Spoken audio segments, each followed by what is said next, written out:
Գյուրջան Կասկադ, հասանելի բնակարաններ 65 ամիս մարման ժամկետով։ Ձեր թիմակիցները վերջերս երբ ձեր նկատմամբ թիրախավորում գնաց ասուլիսից հետո երբ նախագահի հարող շրջանակներից սկսեցին անկեղծ հարցեր բարձրացնել 2018-ի իրադարձությունների մասին, ընդ որում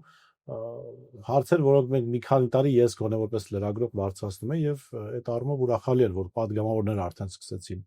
այդ հարցերը բարձրացնել։ Հիմա քան որ падգամավորները խոսել են, շատ ուզում եմ ձեզ հարցնել։ Դուք հարցեր ունեք 2018 իրադարձությունների մասին, եթե կան դրանք որոնք են, եւ երկրորդը, երբ նախագահի Փեսան հայտարարել է, որ Արարատ Միրզյանը Թուրքիայի գործակալ է, եւ իրենք դրա մասին նախորոք իմացել են։ Հանրապետականները հայտարարում են, որ Նիկոլ Փաշինյան թուրք-ադրբեջանական հեղափոխություն է իրականացրել, եւ իրենք դրա մասին իմացել են։ Ընդհանրապես, եթե դուք լինեիք երկրի նախագահը կամ վարչապետը, եւ ձեզ ԱԱԾ-ն զեկուցած լիներ, որ ահա Թուրքիայի գործակալը, որը մենք բացահայտել ենք տարիներ առաջ եւ թուրք-ադրբեջանական ազդեցության ինչ-որ մարդիկ գալիս են ձեզ տապալելու, արդյոք ձեր գործողությունները կլինեն այն, ինչ եղավ 2018-ին։ Ձեր հարցի երկրորդի մեջ չեմ ուզում մտնել։ Եթեներով չխոսանք։ Այդ իրադարձությունների վերաբերյալ ես եւս էլի հողում եմ անում, ասելու են գիրքն է բանանանք իրենք գովազդում, բայց գրելում այն ժամանակ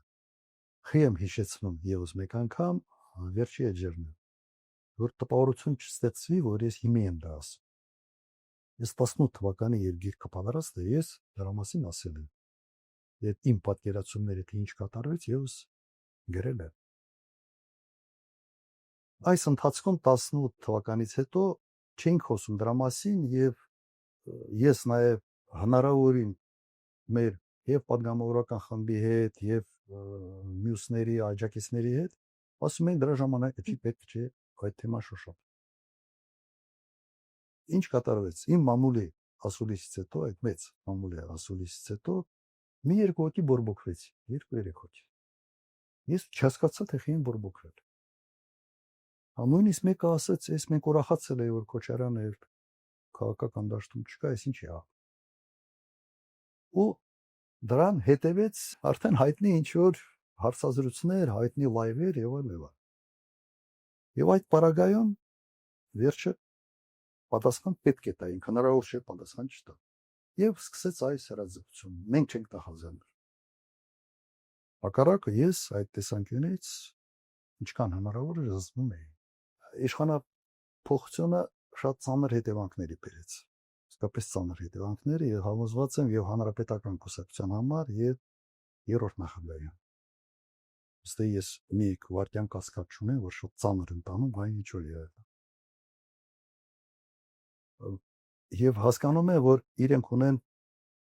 եւ պետք է ունենան իրենց բացատրությունը, թե ինչու էր այսպես։ Ես այս բացատրությունը իրենց իրավունքն այդ բացատրություն ունենալ եւ հարամցնել մեր ժողովրդին։ Ես ունեմ իմ բացատրությունը, իմ պատկերացումը, թե ինչ կատարվեց այդ օրերի ժամանակ, որը այդքան չի համընկնում հանրապետականների։ Իրենց մոտիվացիան ես հասկանում եմ, անկեղծ հասկանում եմ։ Համոզված եմ, որ սրտի խորքում ամեն մեկը ասում որ իմանայինք, որ վերջ ցենց ալինելու այն ժամանակ մեզ ուրիշ ձևի կդրսևորենք։ Հիմա ինչ եղել, բայց նայեք։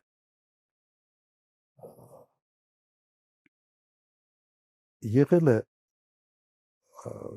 փորձեմ ավելի բանաձևի տեսք տալ հեղափոխության վտանգի պարագայում եղել է իշխանության փոխանցում, բայց հեղափոխության վտանգի արկայության պարագայում հիմա ավելի ճիշտ ձևակերպել հետևյալ հարցերի պատասխան ունենալ պատճառները որն էին տրիգերը որն էր եւ հնարավոր է դա խուսափել թե ոչ չէ սա է երևի հիմնական այլ ասում ինչ պետք դուք կանեք դրա մասին հիմնական հարցերը սա է հիմա պատճառները հետևյալն են հսկայական լարվածություններ երկրի ներսում դրա ինդիկատորները կայի Եվ էլեկտրիկ Երևան կար, եւ 16 թվականներ, եթե չեմ սխալվում, գնդի զավթումը 3 զոհ։ Եվ գնդի այդ 3 զոհի պարագայում ահաբեկչական ակնհայտ գործողության հազարավոր մարդիկ դուրս են եկել ի պաշտպանություն ահաբեկիչների։ Դա նորմալ չէ։ Ես այն ժամանակ նաև հրապարակային ասացի, դա տեղին քարտ է։ Չափազանց մեծ բաներ, ասենց հակում կար քաղաքական մոնոպոլիայի, տնտեսական մոնոպոլիաների, եւ սա միարտացում էր ուղղակի։ Հանրային շատ լուրջ լարվածություն էր ստացվում։ Այն ընդդիմությունը, որը պետք էր դրա դեմ պայքարեր, ներառվել են հանրապետականի ցուցակի մեջ եւ, այսպես ասենք, ոնց որ բաներ քաղաքական ինչ որ դիզայնի բան կար, ստե որ ընդդիմության դաշտը թարմացնելու, չէ, թարմացնելու ինչ որ տպավորություն կա, որ այդպիսի ծրագիր կար, որովհետեւ գործող ակտիվ ընդդիմադիրները հայտնվել են իշխանական ցուցակներում եւ նոր դեմքեր են հայտնվել այդ դաշտում, որից մեկը նաեւ Նիկոլ Փաշինյանն է։ Դրա համար է այդ հարցերը ցենց օդում կախված։ Հիմա իմ մոտ հարցը հետեւյալն է. լավ, չէին զեկուցում, որ կա լարվածություն։ Նույն եւ հանրապետական շրջանակներից եւ համապատասխան մարմիններից։ Տրիգերը եղավ, հիմա այդ առաջին մասը։ Տրիգերը եղավ, երբ երրորդ նախագահան ընտրվեց վարչապետ։ Ակնհայտ է, չէ՞, որ տրիգերը դա էր։ Մասնի հարց է առաջանում, իսկապես ոնց եղավ, որ դուք չգնահատեցիք իրական լարվածության աստիճանը։ Այդ հարցը կային, ուրեմն չգնահատվեց։ Լավ, աղցից են չէին զեկուցում, կամ հանրապետականներ 150,000 մարդ կա մարզային կառույցներով եւ այլն, իրենք չէին ասում, որ կա լարվածություն։ Իմ տպավորությամբ ստե 17 թվականի խորհրդարանական ընտրությունները, որի բեռը հիմնականում sense քաշող բեռը եղել է Կարեն Կարապետյանի վրա, հանգստացրեց, ասացին, հա, այս ինչ որ եղավ անցավ, եւ հնարավոր է շարունակել։ Իմ տպավորությունը սա, իմ գնահատականը սա է։ Եվ այն ժամանակ երևի թեկուզ կար խոստում, որ այլևս պաշտոն չեն զբաղեցնելու, այնուամենայնիվ երրորդ նախագահը որոշեց ընտրվել վարչապետ։ Եվ սա պայթեցրեց վիճակը, ուրեմն լատենտային այդ լարվածությունը մնում էր, մարդիկ հույս ունեցան, որ սա կփոխվի, վերջ իշխանությունից են հոգնում մարդիկ, որ երկարանինում հոգնում են։ Հեսա Կարեն Կարապետյանը կգա եւ բան կփոխվի, ինչ որ հույսերը առաջացրել եւ պարզվեց, որ ոչ։ Սա վիճակը պայթեցրեց։ Այդ տրիգերը սա էր։ Եվ ինչ վերաբերում է հնարավոր էր խուսափել, թե հնարավոր չէ։ Ես համոզված եմ, որ հնարավոր է։ Եվ հիմա այդ անխուսափելիությունը փորձում են հիմնավորել հետեւյալը, ոչ չեն կարակելու ժողովրդի վրա, սա ինձ։ Ասում են դուք թիկուկ չկանգնեցիք հանրապետական ինչպես իրենք ձեզ։ Հիմա նայ հիշի այդ հարցը, ես նրանք անդրադարձ կունենամ։ Ասում են, մենք չեն կարակելու։ Սև ու սպիտակ է ավիրացում, իսկ ով ասում, որ պիտի կարակեիք։ Իսկ ինչի հանգուցալուծումը դուք տեսնում եք միայն կարակելու մեջ։ Ընդհանրապես պետք է փորձել իրեն շրջանակներից գտնել մի մարդ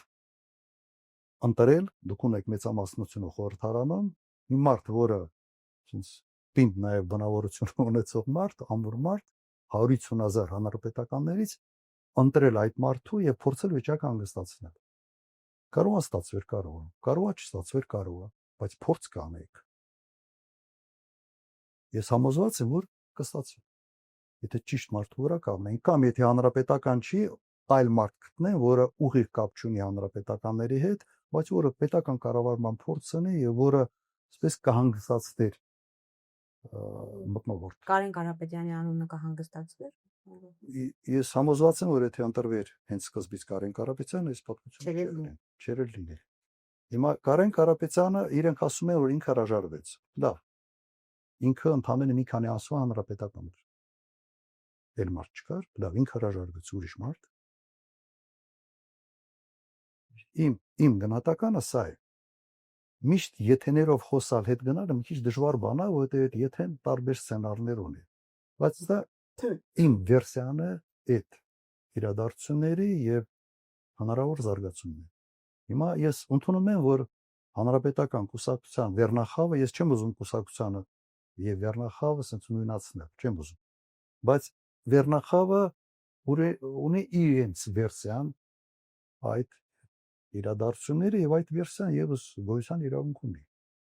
Բայց դա չի նշանակում, որ բոլորս պետք է մտածենք այնպես, ինչպես իրենք են մտածում։ Իմ մտածումը սա է։